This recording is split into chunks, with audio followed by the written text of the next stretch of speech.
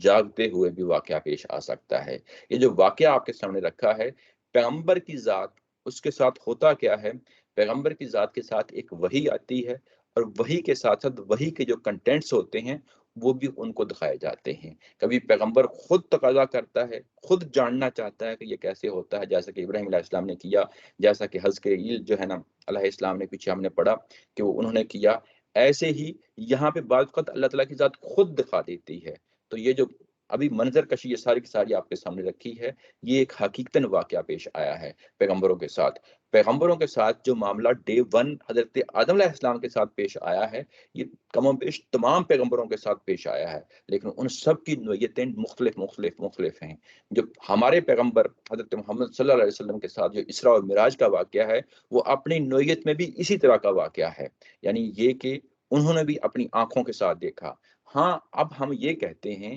کہ جس طرح کا یعنی وحی کا جو دیکھنے اور سمجھنے اور سننے کا معاملہ ہوتا ہے، ہمیں نہیں معلوم کہ جبرائیل علیہ السلام کیسے آتے تھے، ہم اس کے بارے میں ہمیں نہیں معلوم کہ وہ کیسے جو ہے نا وحی کیا کرتے تھے. لیکن اسی طریقے سے جو ان کو کچھ ایسے مشاہدات کرا دی جاتے ہیں پیغمبروں کو جو وحی ہی کے معاملے کے حوالے سے ہوتے ہیں، وہ جو مشاہدات کرائے جاتے ہیں وہ ان کو کس طریقے سے کرائے جاتے ہیں، ہمارا جو عام آنکھ ہے، زمینی آنکھ، وہ اس چیز کی متحمل نہیں ہو سکتی. اب اس آنکھ سے اٹھایا جاتا ہے، یعنی جو زمینی آنکھ ہے اس سے اٹھایا جاتا ہے اور اس کو ایک اور ڈائمینشن میں لے جایا جاتا ہے. جس ڈائمینشن میں لے جایا جاتا ہے اس کو ہم کبھی مشاہدہ کہتے ہیں، کبھی ہم اس کو رویت کہتے ہیں، کبھی ہم اس کو خواب کہتے ہیں.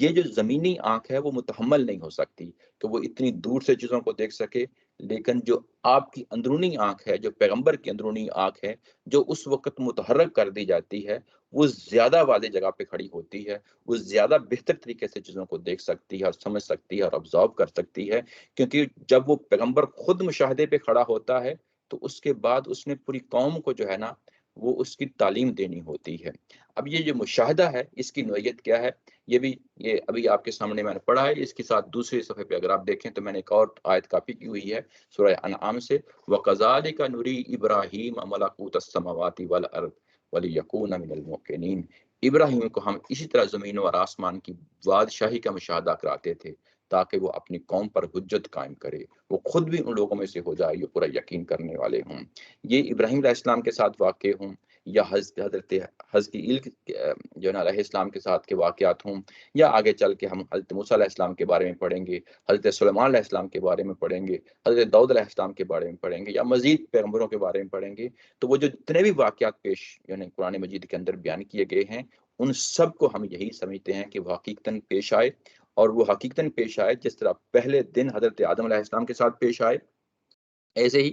بعد میں جو پیغمبر آئے ہیں ان کے ساتھ بھی یہ معاملات اسی انداز میں ہوتے رہے ہیں. لیکن وہ کون سی آنکھ ہے وہ اس کا ہمیں نہیں معلوم، لیکن وہ زمینی آنکھ جو میری اور عام کی آنکھ ہے وہ آنکھ نہیں ہے۔ یہ آنکھ کبھی ہم اس کو مشاہدہ کہتے ہیں، کبھی ہم اس کو رؤیت کہتے ہیں۔ تو یہ اس پہلو سے ان چیزوں کو دیکھ لینا چاہیے۔ اس کے بعد یہ کہ پیغمبر کو یہ کیوں کام کروایا جاتا ہے، اس کی ایک بہترین تصویر جو ہے سورہ مائدہ کے اندر، سورہ بقرہ کے اندر، اسی سورہ کے اندر ہم پیچھے پڑھ آئے ہیں، میں آپ لوگوں کو وہاں لے جاتا ہوں۔ وہ کیا ہے؟ وہ ہے آیت نمبر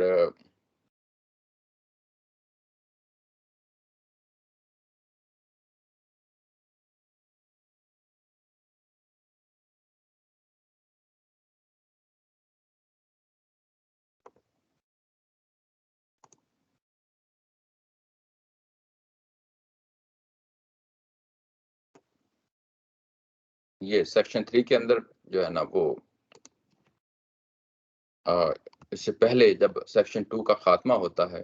تو وہاں پہ ہے، میں اس کو یہاں نوٹ نہیں کر سکا، میں ویسے آپ لوگوں کو بتا دیتا ہوں کہ وہ کیا ہے۔ جب یہ اعلان کیا گیا کہ ہم آپ کو ایک نئی امت اٹھا رہے ہیں، اور جو امت اٹھانے کا معاملہ ہے وہاں پہ یہ بات رکھی گئی، وہ بات کیا ہے؟ وہ بات یہ کہ یہ آیت نمبر ہے 143، وَكَذَلِكَ جَعَلْنَاكُمْ أُمَّةً وَسَطًا لِتَكُونُوا شُهَدَاءَ عَلَى النَّاسِ وَيَكُونَ الرَّسُولُ عَلَيْكُمْ شَهِيدًا۔ اب یہ جو مشاہدہ ہوتا ہے یہ شہید ہے۔ رسول کا مشاہدہ ہونا مختلف مشاہدہ ہوتا ہے، یعنی رسول اپنی دعوت پہ علم و عمل کا ایک نمونہ ہوتا ہے، اخلاقیات کا ایک نمونہ ہوتا ہے، اور اس کے بعد جو وہ مشاہدہ کر چکا ہوتا ہے، یعنی کائنات کا مشاہدہ کر چکا ہوتا ہے، اللہ تعالیٰ کی قدرت کا مشاہدہ اپنی آنکھوں سے کر چکا ہوتا ہے۔ رسول کا شہید ہونا یہ والا شہید ہوتا ہے، یعنی وہ گواہ ہوتا ہے ان چیزوں کا، وہ دیکھ چکا ہوتا ہے۔ اس کے بعد ایک مشاہدہ پیغمبر کے ساتھیوں کا مشاہدہ ہوتا ہے، جو کہ یہاں پہ بیان کیا جا رہا ہے کہ یعنی ایک پیغمبر کا مشاہدہ جس مشاہدے پہ وہ کھڑے ہیں، اس کے بعد پیغمبر کے ساتھی اس مشاہدے پہ کھڑے ہوتے ہیں۔ یہ ساتھیوں کا کون سا مشاہدہ ہوتا ہے؟ یہ جو وحی آتی ہے اور وحی کے اندر جو چیزیں بیان ہوتی ہیں وہ عملاً ان کے سامنے اس کو ظہور ہو رہا ہوتا ہے۔ پیغمبر جو پیشن گوئی کر رہے ہوتے ہیں وہ پوری ہو رہی ہوتی ہے، پیغمبر جو بات کر رہے ہوتے ہیں وہ اگلے لمحے وہ موجود ہو رہی ہوتی ہے، پیغمبر کے جو سامنے ان کے ایک ٹارگٹ رکھتے ہیں وہ ٹارگٹ اچیو ہو رہے ہوتے ہیں۔ تو اس طریقے سے چیزیں آگے بڑھ رہی ہوتی ہیں۔ یہ مشاہدہ پیغمبر کے ساتھیوں کا مشاہدہ ہوتا ہے۔ پیغمبر کے مشاہدے کی ڈومین ڈیفرنٹ ہوتی ہے، پیغمبر کے ساتھیوں کی ڈومین ڈیفرنٹ ہوتی ہے۔ اس کے بعد پیغمبر کے ساتھی کیونکہ وہ اپنی آنکھوں سے پیغمبر کو دیکھ چکے ہیں، وہ ان واقعات کو دیکھ چکے ہیں، جیسے کہ نبی پاک صلی اللہ علیہ وسلم کے دور میں جو قیامت برپا ہوئی ہے، قیامت یعنی جو رسول کے دور میں قیامت برپا ہوتی ہے، وہ اس رسول کے خاص ساتھی جو ہیں خود اپنی آنکھوں سے دیکھ لیتے ہیں۔ جب وہ خود دیکھ لیتے ہیں تو وہ مشاہدہ ان کا مشاہدہ ہوتا ہے۔ پھر اس کے بعد دنیا ان پیغمبر کے ساتھیوں کو دیکھتی ہے کہ ظاہر ہے ان کے ساتھ بھی کچھ وعدے کیے ہوئے ہوتے ہیں اللہ تعالیٰ کی ذات نے، جیسا کہ ان کو امپائر دے دی جائے گی، یہ سارے وعدے جو ہے نا پورے ہوئے بعد میں، تو دنیا بھی جو ہے نا وہ مشاہدے کر رہی ہوتی ہے۔ ایسے جب ایک تمام مشاہدے اپنی پوری حیات میں، اپنی پوری شکل میں اسٹیبلش ہو جاتے ہیں تو اس کے بعد وہی کے جو کنٹینٹس ہوتے ہیں وہ آگے منتقل ہوتے ہیں، پوری دنیا کو منتقل ہوتے ہیں، یہاں تک کہ جو ہے نا آج ہم اس چیز کو دیکھ رہے ہیں قرآن مجید کے اندر۔ تو وہ جو چیزیں ہم اس کو انڈائریکٹ دیکھ رہے ہوتے ہیں، ایسے ہی صحابہ اکرام جو ہوتے ہیں وہ بھی انڈائریکٹ دیکھ رہے ہوتے ہیں، لیکن پیغمبر جو ہے وہ براہ راست دیکھ رہے ہوتے ہیں۔ پیغمبر سے چیزیں جو چیزیں ظہور ہو رہی ہوتی ہیں وہ پھر اس کے بعد پیغمبر کے ساتھ ہی اس کو براہ راست دیکھ رہے ہوتے ہیں۔ اس طریقے سے یہ مشاہدہ جو ہے وہ قائم و دائم ہوتا ہے۔ اب ہمارے لیے کوئی شخص یہ دعویٰ کرے کہ یہ کام میں بھی کر سکتا ہوں، یہ نہیں ہو سکتا۔ اب ہمارے لیے مشاہدہ بس اتنا ہی مشاہدہ ہے کہ جو قرآن مجید کے اپنے کنٹینٹس ہیں، وہ کنٹینٹس کیا ہیں؟ وہ انفسی دلائل ہیں، وہ آفاقی دلائل ہیں، عقل پہ مبنی دلائل ہیں، اور تاریخ پہ مبنی دلائل ہیں۔ یہ چاروں جو ڈومینز ہیں ہم اس کے اندر سمجھیں گے، ہمارا کوئی بھی سوال پیدا ہوگا زبان و بیان کے اندر قرآن مجید سے ہم سمجھیں گے۔ کوئی اور شخص یہ دعویٰ نہیں کر سکتا۔ یہ جو پیغمبروں کے ساتھ معاملہ ہوتا ہے اس کی تفصیل میں نے آپ کے سامنے رکھ دی ہے، امید ہے یہ چیز واضح ہو جائے گی۔ اسی کے ساتھ آج کا یہ ہم سیشن ختم کرتے ہیں۔ کوئی سوال ہو تو اس کو ہم لے لیتے ہیں، باقی جو اگلی آیا ہے اس کو انشاءاللہ اگلی دفعہ پڑھیں گے۔ وآخر دعوانا الحمدللہ رب العالمین۔